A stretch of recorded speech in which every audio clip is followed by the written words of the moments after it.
అందరికీ good morning. అందరు ఏం చేస్తున్నారు ఫ్రెండ్స్? ఛాయలు తాగిరా, టీలు టిఫిన్లు వంటలు అయినాయా? ఏందక్క ఇప్పటి దాకా ఉంటారా అనుకుంటారు కావచ్చు. నేనే కొంచెం వీడియో లేట్ పెడుతున్నా ఫ్రెండ్స్. ఇంకా మా సైడ్ అయితే నిన్న సాయంత్రం నుంచి దుపర వాన స్టార్ట్ అయింది. ఇక పొద్దున కల్లా అసలు ఇంట్లో అడుగు బయట పెట్టరాకుండా అయిపోయింది, అంత వర్షం కొడుతుంది.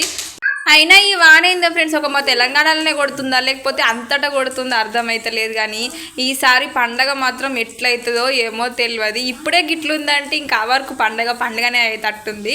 మేమైతే ఒక్క నాడన్నా పోయి బతుకమ్మ అక్కడ ఆడిందే లేదు. పొద్దంతా ఎండ కొడుతుంది. సో సాయంత్రం కాగానే వర్షం స్టార్ట్ అవుతుంది.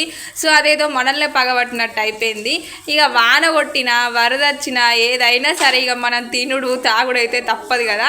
ఇక అందుకోసమే సో నేనైతే వేడి ఛాయ్ పెట్టేసిన. సో ఛాయలను అయితే నైట్ చేసిన చపాతీలు ఉండే, ఇంకా అవే వేసుకొని అయితే తింటున్నాం. చిన్నవరకు వీడియోస్ ఫ్రెండ్స్, చిన్న లైక్ చేసి అయితే మర్చిపోకుర్రి.